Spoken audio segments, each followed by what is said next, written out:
본문의 말씀 계속 가는데 제 사순절 기간 동안에 좀 약간 분량을 좀 줄여서 너무 길지 않게 하려고 노력했더니 저도 좋네요. 준비하고 좀 짧게 하니까 저도 준비 시간 좀 한두 시간 절여야 되니까 좀 그래서 앞으로 계속 그런 조시로 좀 나가볼까 이렇게. 자, 지난주에 우리가 26장을 강론했는데 오늘 나눠드린 강의 안에 보면 제가 워렌 워스비 목사님 거는 제가 유일하게 그분 걸 좀 참고하는 게 그분이고 침례기 목사님에게 좀 복잡한 내용 이렇게 정리를 좀 이렇게 잘해줘요. 그래서 제가 그분 정리하면 한번 읽으면 좀 이렇게 전체가 확 들어오는데 좀 재밌을 건데 이번에 이 부분을 제가 잠깐 읽어보니까 굉장히 좋은 말씀들이다가 제가 조금 그분의 책에서 좀 인용합니다. 한번 같이 읽어보겠습니다. 워렌 워스비 목사님이 이 부분에 대해 강론한 것을 좀 인용해 보시다가 이제 따옴표 안에 오직부터 시작. 오직 예수 그리스도를 믿고 구원받은 사람들만 예루살렘 성 안에 들어와 사는 것이 허락됩니다. 그들은 믿기에 평화를 얻어 누릴 수 있는 것입니다. 왜냐하면 살렘이라는 말 자체, 예루살렘한테 살렘이라는 말자가 평강, 잘 아시는데 샬롬이라는 말이죠. 믿기에 평화의 성에 들어와 살도록 허락되었다. 아멘. 그래서 구원으로 성과 각을 삼으시고 문들을 열고 믿는 자, 신을 지키는 자를 의로운 나라를 들어오게 해서 믿기 때문에 평화를 얻을 수 있는 것이다. 계속 읽겠습니다. 즉 로마서 5장 1절에 그러므로 우리가 믿음으로 의롭다 하심을 얻었은즉 우리 주 예수 그리스도로 말미암아 믿은 자들에게는 하나님으로 더불어 화평을 누리게 하셨다.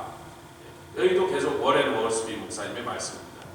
히브리의 평화, 또 한국말로 화평, 평강이 다 같은 뜻이죠. 샬롬이라는 단어인데 이 평화가 즉 전쟁의 포성이 멎었다 그것만, 전쟁이 없다 그것만 의미하는 게 아니고 전쟁이 없으니까 평화스럽잖아요. 그렇게만 생각할 게 아니고 히브리어의 샬롬은 훨씬 더 많은 것을 포괄하고 있는 포괄적인 개념이라는 거예요.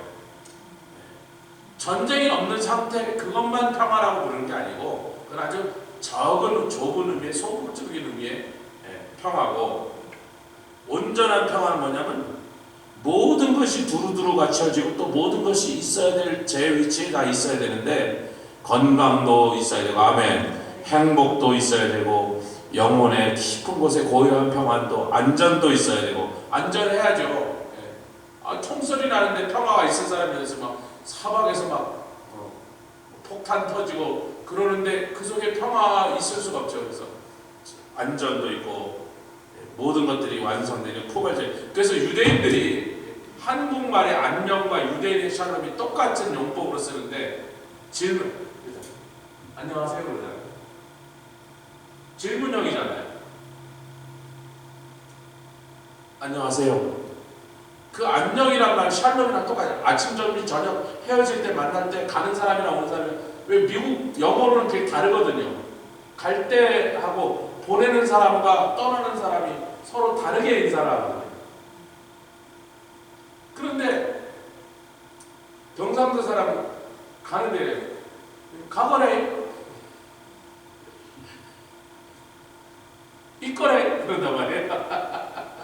근데 원래 한국말 안녕은 가는 사람이나 있는 사람이나 아침에 만나나 저녁에 만나나 처음 볼 때나 헤어질 때 다 안녕 똑같이 한단 말이에요. 근데 이 샬롬이 뭐냐면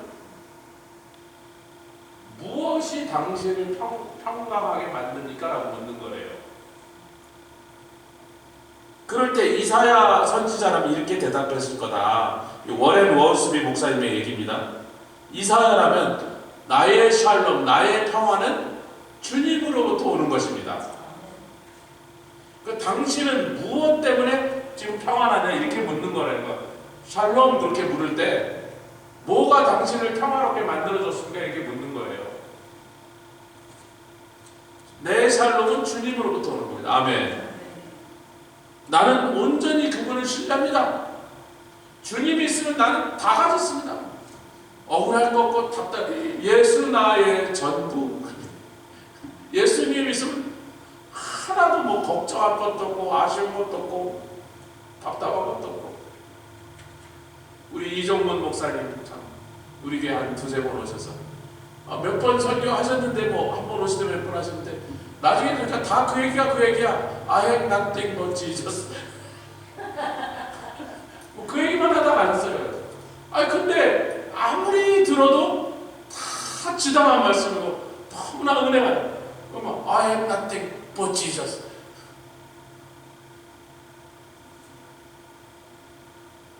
I am nothing but Jesus. I know nothing but Jesus. 야, 근데 그분의 이 제자들을 제가 여기저기서 만나니까 40년 동안 맨날 그 얘기만 하셨대. 그런데 귀신이 쫓겨나가고 병자가 낫고 그 얘기만 하면 하나님 역사가 났거든. 40년 동안 이종훈 목사님 그 얘기만 하고 다녔어요. 조영기 목사님이 50년 동안 전한 게 요한 3서의 말씀이죠. 사랑하는 예수 그리스도는 어제나 오늘이나 영원토록 동안 그 얘기만 하고 50년 동안 그 얘기만 하고 그분 설교 제가 그래도 방송으로나 뭐 옛날에 뉴욕에서는요 그 순복음교회 가면 그 사람들의 그 테이프를 많이 들어요. 예배 시간에도 들고 막 주위에 있는 사람 막 뿌려 이렇게 자꾸 주니까 몇 개 들어봤어요. 맨날 그 얘기야. 예수 그리스도 어제나 오늘이나 영원토록. 아 근데 그 얘기가 그렇게 강력한 말씀이고 복이 있는 말씀, 아멘, 권세가 있는 말씀이야. 뭐 설교를 복잡하게 여러 소리 할 필요 없다. 그 얘기만 50년 떠도 아 귀신이 쫓겨나고 병자가 낫고 사람들이 은혜 받고 치료 받고 성령 받고 이러는데 뭐 어떡할까요? 김남수 목사님은 김규현 사모님인데 당신 그때 말이지 교회가 보고 때 설교를 뭘 잘해? 맨날 성령 받아라 그 소리밖에 안 했대. 10년 동안 성령 받아라. 언제 설교를 해도 성령 받아라 성령 받아라 그 얘기만 했다는. 근데 200명 모이는 성도가 2년 만에 2,000명이 모였어요. 성령 받으라 그 소리밖에 안 하네. 자, 나의 샬롬은 주로부터 오는 것입니다. 나는 그분을 온전히 신뢰합니다. 부족한 게 하나도 없습니다. 답답한 게 하나도 없습니다. 걱정할 일이 하나, 두려워할 일이 하나도 없습니다. 여호와께서 주님이 그 성중에 계시 새벽에 보호하십니다. 예루살렘이 제가 늘 그렇게 높은 성벽 장로님 보셨잖아요. 남한산성, 북한산성보다 훨씬 얇게막해요. 한국의 남한산성, 북한산성이 훨씬 더 견고하고 높게 튼튼하게 지은 성이다.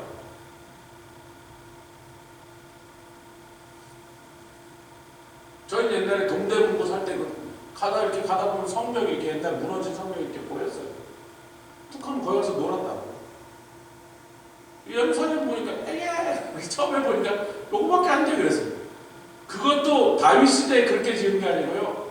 나중에 슐렘이라는 말이란 터키의 황제가 와서 더 높이 쌓은 거예요. 그게 더 크게 다시 보수공사에서 더 훨씬 높고 크게 만들어 놓은 게 그만한 거예요, 여러분. 유대인들이 만든 그보다도 낮았단 말이에요. 그런데 하나님이 그 성중에 계신 동안 어떤 군대가 아무리 많이 와서 별별 수를 줘도 한 번도 함락시키지 못했어요.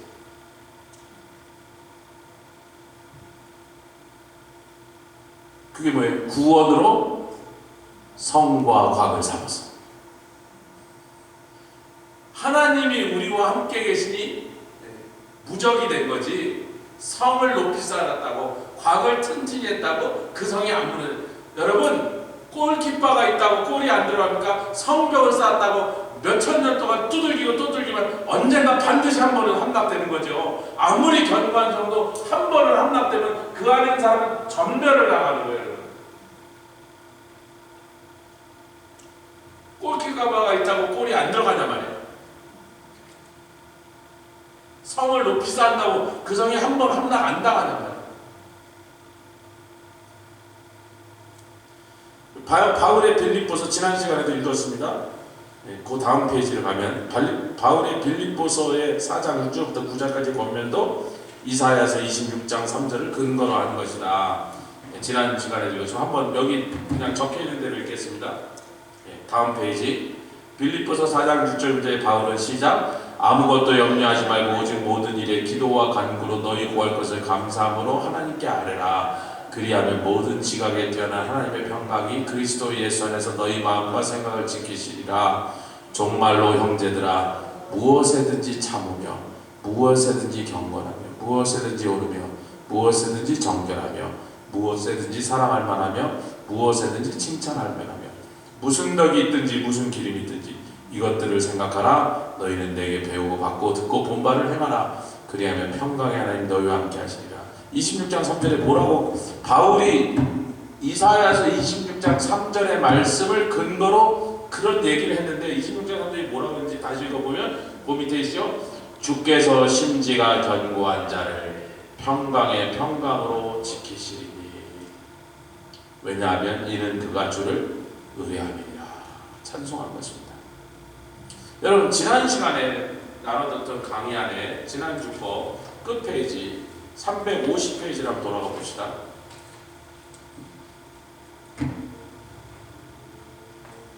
왜냐면요, 성과 과는요 수비하고 그 속에서 이렇게 멈춰 있는 거잖아요. 어디 돌아다니는 게 아닌데, 그 다음에는 그 성과 과에 여호와를 심지가 견고하여 여호와를 의지하고 의뢰하니까 평강의 평강으로. 예루살렘이란 말은요 평강이 영원하다 그런 뜻이에요. 예루라는 말은 영원하다, 견고하다. 그의 평강이 안 뺏긴다, 절대로 흔들리지 않는다, 그런 말이거든요. 그러니까 예루살렘이라는 게 또 이 다윗산 위에 세워졌습니다. 여러분, 예루살렘이 서 있는 그 지대 전체가 바위산이야. 성이 이렇게 세워진 거예요. 바위산 위에. 이 전체가 바위 덩어리예요. 서울도 옛날에 한양성도 바위산 위에 세우는 거예요. 이쪽에 인왕산, 북한산, 삼각산에서 전부 산으로 둘러싸여 그 산인데, 그 산이요 왜 그렇게 견고하냐면, 왜 그렇게 거기가 되냐면 바위 자체가, 그 동네에 있는 바위가 다른 데 흔하게 있는 그 라임스톤을 한국말로 뭐라 그래요? 석회암인 것 같아요. 석회암이 아니고 화강암입니다. 그래서 이 바위가 훨씬 더 견고해요. 다른 데 흔하게 있는 그런 바위가 아니고 바위 자체가 다른 종류, 한양성이 세워진, 서울이 세워진 그 성에 있는 산들이 바위가 어마어마하게 견고해서, 보통 이 석회암은 물이 들어가면요 구멍이 뽕뽕뽕, 그래서 동굴이 많이 생겨요. 근데 거기 동굴이 별로 없어요. 빗물이 스며들면 다른 데는 그 빗물에서부터 그 바위를 녹여서 구멍이 뽕뽕 새서 그게 동굴이 되는데, 이 서울 주변에 있는 산들은 바위가 물이 아무리 들어가도 절대로 부식해서 바위가 부서지지 않는 그런 바위라고. 어마어마하게 견고한 산으로 뺑 둘러싸여 있잖아요. 예루살렘에도 그런 바위산 위에다 세운 거예요. 잠깐만요. 여호수아 때부터 다윗까지 350년이 지났습니다. 350년 동안 어디를 못 함락시켰다고? 그렇죠. 여부수 족속의 땅, 쭉 예루살렘. 350년 동안 이스라엘 사람들이 그 여부수 백성들이 살고 있는 그 성을 못 뺏었다고요. 이 산 꼭대기에 있으니까 굉장히 공격하는 쪽에서 불리하다란 말이죠.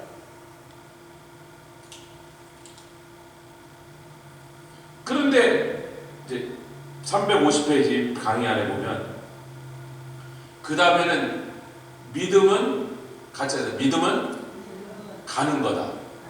그래서 길 얘기가 나는 거예요. 걸어가야 되니까. 그래서 그걸 한문으로는 도다.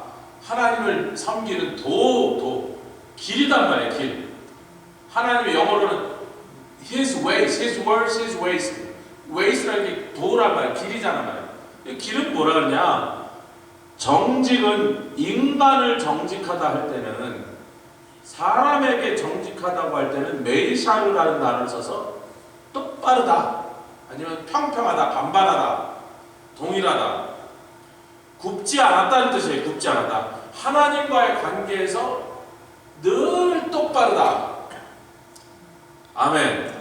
근데 주님에게 정직하다고 할 때는 야샤르라 그래서 정의롭다. 그분은 오르시다.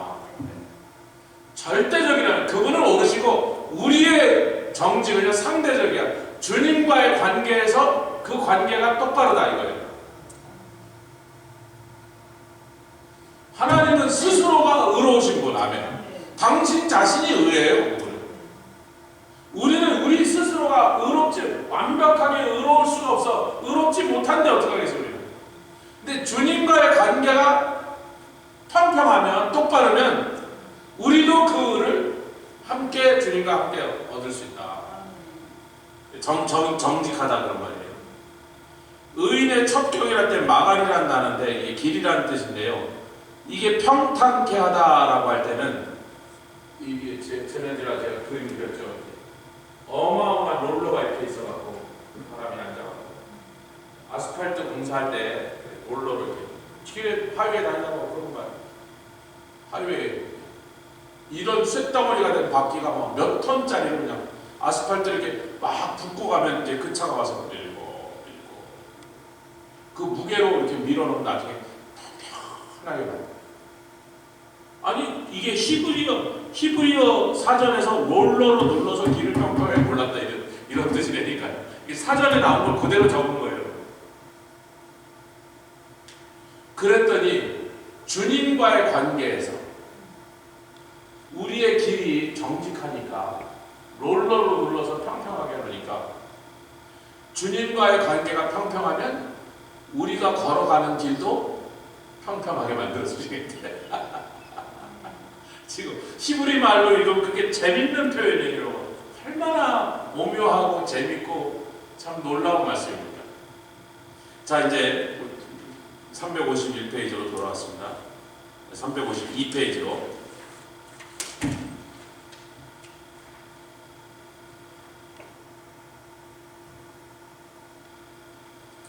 이제 352페이지 밑에 보면 만세반석 우리 찬송가는 188장이죠. 이게 그 어거스투스 토플레디라고 하는 분이 지은 찬송인데 제가 찬송가 학이라는 강의를 신학교 때 그 한 학기 동안 찬송가를 배웠는데 그 찬송가에 이제 찬송가에 대한 그런 공부도 많이 책도 읽고 그러는데 이게 지어진 지 약 한 250년인데 지난 250년 동안 뭐 교파를 떠나서 국적을 영국, 뭐 미국, 캐나다 할 것 없이 뭐 한국 어디든지 전 세계 기독교인들이 가장 많이 애창하여 부른 찬송가 1등이 이 찬송입니다. 만세반석. 요즘은 이 찬송이 좀 올스타일이라 그런지 잘 안 불러요. 저는 참 어렸을 때 많이 즐겨 부르는 찬송인데 기독교 역사 동안 가장 많이 사람들이 부른 찬송 만세반석. 이 만세반석이라는 게 이사야서 26장 4절부터 26장 4절 읽겠습니다. 26장 이사야 26장 4절 시작. 너희는 여호와를 영원히 의뢰하라. 주 여호와는 영원한 반석. 왜 예루살렘 성이라는 자체가 이것을 실제적인 예루살렘 성에서 시청각 교육으로 보아주시려고 이 성이 지어져 있는 그 기초가 되는 바위가 누구냐 아마요. 그게 여호와다. 우리 주님이 만세반석이니까 그 위에 잘 세우면 그 성이 영원토록. 여러분 잘 아시다시피 이스라엘도 지진이 많이 나는 곳이에요. 사방에 지진이 나서 막 그 일대에 지진이 많이 나갖고 지중해 근방에 이 땅들에 지진이 많이 납니다. 화산도 잘 터지고 지구상에서 가장 크게 터졌던 화산이 그 지중해 섬에 그리스하고 이태리 사이쯤에 있는 산토린이라는 섬인데 섬에 한 10분의 8이 날아갔어요. 바닷물이 들어와 버렸어요. 그 화산 터지고 난 다음에 그 옆에 있는 그레네나 뭐 시실리나 이런 데 사람들이 그 문명이 전멸을 해버렸다. 얼마나 거기 나온 화산재로 햇볕을 가려갖고 몇 년 동안 제대로 그 햇볕이 받지 못해서 막 곡물이 다 죽어버리니까 사람들이 굶어 죽으니까 서로 죽이고 전염병으로 해서 여러 문명들이 다 멸망해버렸다. 화산이 많이 터지고 지진이 많이 일어나. 그런 지각의 활동이 많은 곳인데 예루살렘 성은 그래도 워낙에 그 바위 덩어리가 버티고 있어갖고 수없는 주변에 있는 도시들이 지진으로 많이 무너졌는데 예루살렘 전체가 지진으로 무너진 적 한 번도 역사상에 없습니다. 여러분 지진이 많이 자주 일어나는 뭐 일본도 그렇지만 뭐 일본만 아니라 필리핀도 그렇고 페루, 칠레 이런 데 지진이 어마어마하게 많이 나는 거죠.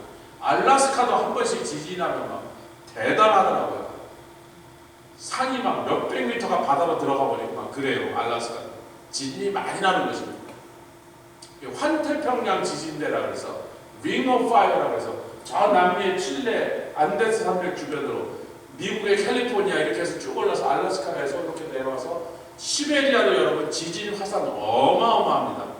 그래서 이렇게 일본으로 해갖고 이렇게 내려가는 거기 세계에서 지진 전 세계에서 일어나는 지진과 화산의 90%가 거기서 나는 거고 지진이 많이 나고 화산이 잘 터진 나라에 있는 사람들은 늘 마음이 불안해. 이게 언제 흔들릴지 뭐 집을 잘 지어놓은 모양 성을 경박이 지으면 언제 무너질지 모르니까 그러니까 늘 심리 속에 어이구 다음에 또 지진이 세게 오면 이거 견디겠나 늘 이 생각을 하는 거거든요.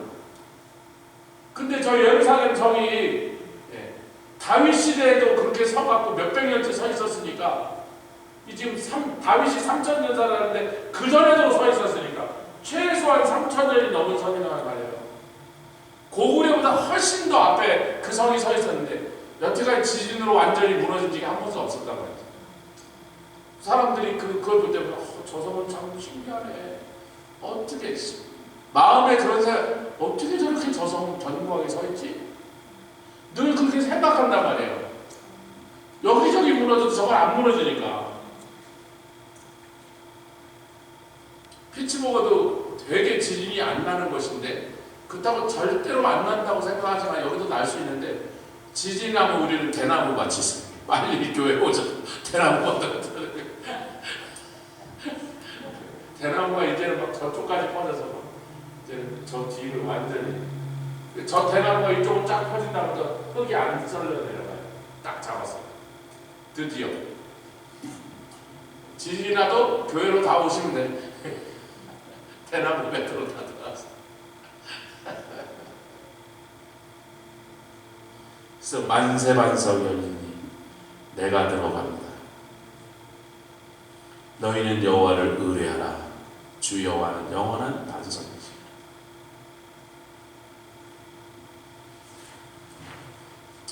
이사야서 26장 7절부터 10절까지는 길에 대해서 여기까지는 견고한 심지가 견고하고 반석 위에 세워진 예루살렘이 견고하고 할렐루야 의인의 첩경을 롤러로 밀어서 평탄케 하시는데 8절 9절 10절을 다시 읽어보겠습니다. 우리 본문을 8절 9절 10절 시작. 여호와의 주의 심판하는 길에서 우리가 주를 기다려 싸우며 주의 이름 곧 주의 기념 이름을 우리 영원히 사모하느니라. 밤에 내 영혼이 주를 사모하였은지. 그러니까 늘 길을 걸어가는 우리 인생의 여정을 걸어가면서 늘 주님을 사모. 오늘날의 그 21세기의 성도들의 문제가 뭐냐? 조금만 돈 좀 벌으면요, 조금만 성공하면, 조금만 인기가 높아지면, 조금만 사업이 잘 되면, 승승장구하면 주님을 사모하지 않아요. 그놈의 돈과 명예와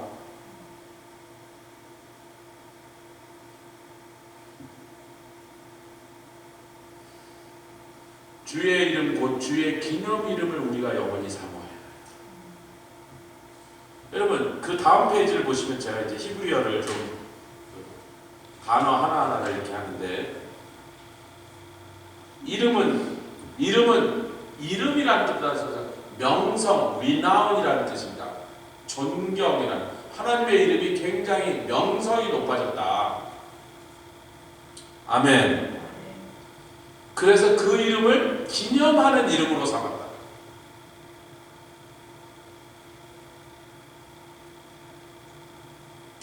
교회 딱 만나면요, 교회 와서 성도들이 딱 만나면 며칠 동안 살았던 신변 잡기에부터 하는 게 마땅치 않은 짓이에요.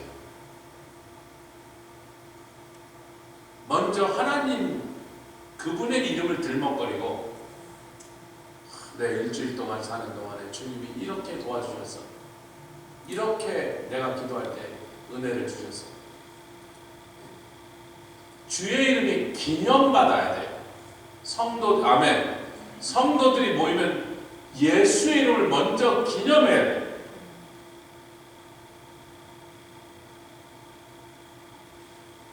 해 뜨는 데부터 해 지는 데까지 그 이름. 해 뜨는 데 해 지는 데까지 기념해야 될 이름이, 교회 와서 성도들이 만나는데 뭐 의회가 어떻고 뭐 우리 강아지가 어떻고 뭐 딴 얘기부터 떠들고 앉았어요. 그거는요, 예배 끝나고 집에 밑에 가서 식사하시고 헤어지기 전에 마지막쯤 하실 얘기, 마지막쯤 같이 해서. 친교는 예배 끝나고. 저는 예배 전에 자꾸 저한테 말 시키는 것 자체가 싫어요. 그게 무슨 말이든 저한테 말을 시키지 말라. 여기 와서 우리 주님과 먼저 만나고 말을, 주님을 찾아 꼭 서로 말을 하려면 주님의 이름을 높여드리고 하고, 예배 끝나고 밥 먹으면서 며느리가 어때서, 사위가 어때서, 손자가 어때서 그런 얘기하는 거, 강아지가 어때서, 사업이 어때서, 그런 얘기도 나눌 수 있죠. 그럼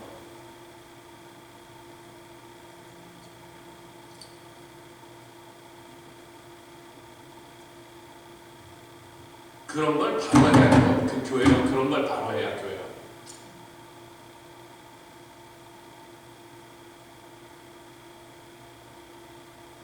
재직도 여기 다 재직이십니다. 좀 너무 저기서 잡담 많이 하고 만나자마자 온갖 그냥 세상 얘기, 뭐 집안 얘기 어쩌고저쩌고 하는 거. 들어오세요. 들어오시라고. 예배드리러 오시면 예배 자리로 들어오시고.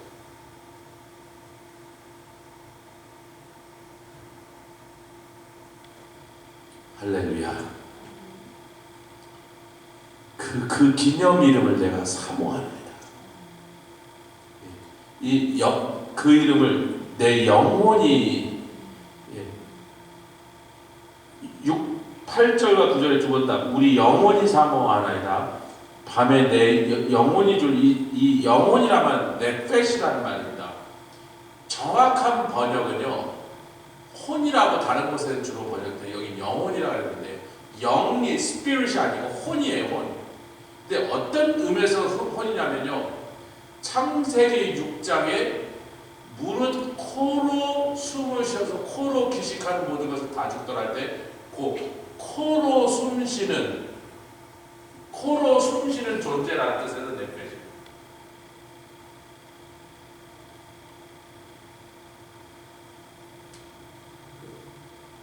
호흡이 있는 자는 다 주를 찬양할지어다. 시편 150편이죠. 우리가 생명이 있다면, 코로 숨을 쉬고 있다면 그 이름을 기념하란 말이에요. 나한테 왜 숨을 주셨다? 뭐 할 수 있게? 그 이름을 기념할 수 있게. 거기다 국절을 붙이면 찬송인 거지. 교회가 성도가 만나면 예수님부터 찬양하고 그 다음에 무슨 딴소리를 하란 말이에요. 순서를 바꾸지 말라고 해. 순서를 바꾸지.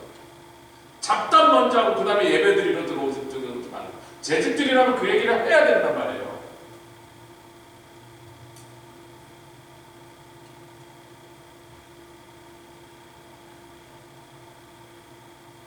옛날에 우리 그 한전 사람들이죠. 저기 웨스팅하우스. 근데 그 사람은 우리 교회를 한 예배드리러 5번, 10번도 안 왔어. 10번은 안 왔어. 5번 온 것 같은데. 워낙에 안 믿던 사람이니까 처음 와서 우리가 좀 자기네들 이렇게 잘해주고 그러니까 한 주일날 서너 번, 그다음에 뭐 부흥회 때 한 번, 뭐 오래 있지도 한 1년 있다 왔는데 한 번 이제 왔더라고요. 탁 들어오더니요, 이 안에 먼저 들어와요. 저는 뭐 여기 서 있던 데 이렇게 어딘가 이렇게 왔다 갔다 하는데 그분이 들어오면 아이고 안녕하세요 그러려고 했더니 벌써 이제 일로 들어오니까 아이고 성전에 들어오면 제 말 안 걸거든요. 좀 이따 보니까 이제 밑으로 내려왔어요. 저. 금방 내려왔어요. 예배 시간이 아니었어요. 왜 거기 예배실에 먼저 들어왔어요? 목사님 제가 뭐 기독교인 아니라 기독교 예법은 잘 모르는데 어느 집에나 들어가면 그 집에 제일 어른한테 인사부터 하는 거라고 제가 하는데 여러분 근데 생각하면 생각할수록 그건 맞는 얘기잖아요. 여러분 우리가 어느 집에 들어가든지 그 집안에 제일 어른이 누구신지 알면 그분한테 먼저 문안부터 하잖아요. 그분이 계신 걸 뻔히 알면서 딴 사람하고 한참 떠들면 참 무식하고 무례한 짓이거든요. 그 집에 제일 어르신이 계시면 먼저 야 니네 집에 할머니 계셨냐? 아이고 할머니 안녕하세요. 그게 마땅한 거잖아요.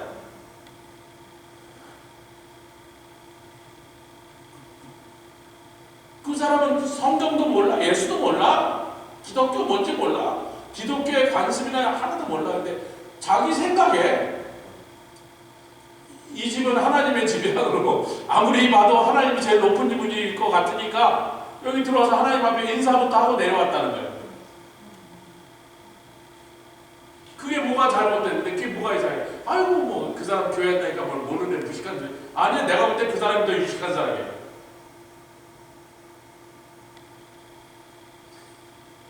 요즘 자꾸 사람이 나이 들으면 자꾸 쓸데없는 말이 많아지는데 그건 이해하는데 70대고 80대니까 자꾸 교회 와면 자꾸 막 이 말 저 말 평소에 외로웠다는 뜻이지 집에 혼자 살다가 외롭다가 막 성도들 만나니까 반가워서 막 이 말 저 말 떠들다 보니까 자꾸 말이 많아지는데 아무리 그렇더라도 그 말을 하지 말라는 게 끝나고 예배 끝나고 밑에 나가서 시컷 떠도 3시간 있어도 내가 뭐라 하니까 4시간 아니 뭐 교회 전기세 나가는데 빨리 불 끄고 집에 가서 쫓아내니까 자영업이 4시간 있어도 그만 괜찮단 말이지. 말하고 싶으면 계속 하란 말이지. 끼리끼리 앉아서 뭐 2시간 3시간에 거기서 잡담하고 있어도 누가 나가라 그래요. 그 사람이 빨리 집에 가서 누가 그러냔 말이야. 주님 먼저 그분의 이름 먼저 높여드리고 예배 드리고 찬송 드리고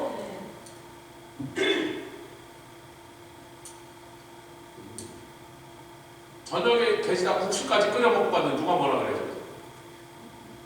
참네. 그거 왜 예배 와가지고 저기 앉아서 10분, 20분, 30분 앉아가지고 별별 잡담 떠들거든요. 그 정도 합시다. 9절에 사용된 단어들 보니까 호흡이 있으면 그 이름을 높여드리자. 9절에 보니까 밤에 여기 밤은 라힐이라는 단어인데요. 밤이란 뜻은 어려운 역경이다 그런 뜻이에요. 역경. 힘든 일이다. 힘든 일을 겪었다. 지금 나한테 인생이 좀 캄캄한 밤과 같은 시간을 지나가고 있다는 뜻도 돼요. 실제 밤도 가리키지만 인생에 찾아오는 어려운 일도 가리키고 있다는 거예요. 어려운 일이 있을 때 내 인생이 캄캄한 밤 같을 때 내 영혼이 더욱더 주를 사모해요. 내 중심이 간절히 그분을 구한다는데 여기 보세요. 앞에는 어둠이라 그래요. 밤이란 말이 어둠이고 역경인데 간절히 구하는 건 새벽 여명이라는 뜻입니다. 일찍이 새벽 일찍이 찾아 헤맨다.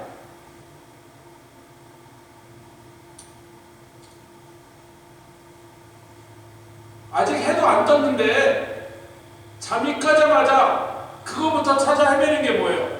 정말로 원하는 거, 정말로 답답하고 정말로 그것이 없으면 내가 못 견디겠다고 밤새 생각하다가 그 캄캄한 밤에 내가 이제 조금 동만 터서 조금 앞에 있는 사람 뒤통수라도 보일 정도 되면 내가 바로 일어나서 그거 찾으러 나가야지. 청원사님 교수님들 다니는 데마다 쑥이 어디에 보이나 이거 보고 다니거든요. 저도 가다가 뭐 언덕 이렇게 풀이 막 덮여서 차를 좀 찾는데 저거 쑥인가 청원사님 가르쳐줄까 보니까 자세히 보고 얼핏 보는 쑥 같은 것도 아니고 사람이 밤새 무슨 생각을 하고 있었냐고요. 그러니까 아직 새벽에 아직 해도 안 올라왔는데 조금 이렇게 문짝이 어디 있는지는 볼지는 그걸 찾으러 나갔어. 옆에 이제 인생에 캄캄한 때가 온다. 어둠이 찾아온다. 역경이 오더라.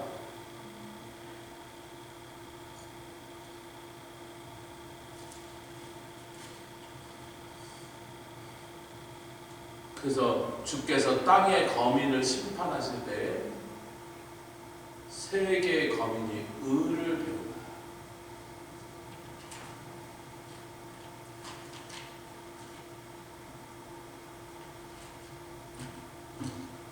저와 여러분들 하나님의 의를 배운다. 너희는 먼저 그의 나라와 그의 의를 구하라. 그분의 의를 구하라. 먼저 그 의를 배우라. 근데 이제 여기 악인을 비교합시다. 이 쉬운데 내용은 쉬운데 여러분 충격적인 선언이에요. 10절 시작. 악인은 은총을 입어도 누가 악인이냐? 하나님의 은총을 입어도 죽어도 의는 안 배우겠다는 거예요. 여기서요 배우지 아니한다 발이란다는데 여러분 발 우리가 이 발이 아니다. 한국말이 아니라 히브리 말 발입니다. 히브리 단어가 발인데 그 말은요 아니다가 아니라 절대 아니다. 결단코 아니다. 하나도 안 한다.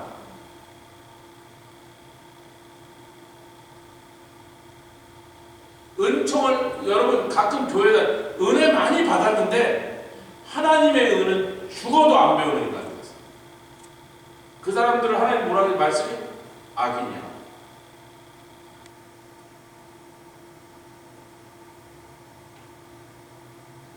좋은 말을 할 때 의를 배웁시다. 그래야 하나님의 성도고 은총을 받은 사람을 만나는 거죠.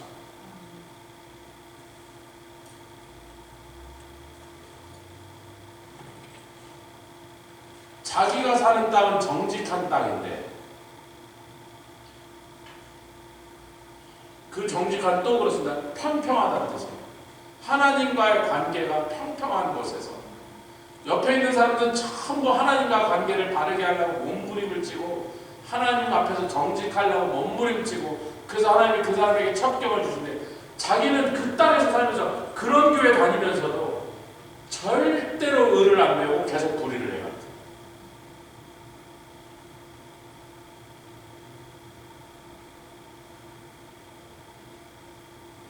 저에게는 그런 사람 없어요. 갔어요, 다 그런 사람. 어떤 특정한 사람을 놓고 얘기를 하는 게 아니에요. 여러분 20년 전에 제가 왔을 때 있다가 나간 사람도 지금도 그 사람 생각하면서 가슴이 아프게 기도합니다. 나가는 게 잘 됐다는 게 아니에요. 하나님 나라의 원리는 어떤 거냐? 은총을 입을지라도 의를 배우지 않아요. 정직한 땅에 살면서도 옆에 사람이 그렇게 하나님의 의를 붙잡고 살아가면서 그 사람의 삶이 변하고 가정이 변하고 할렐루야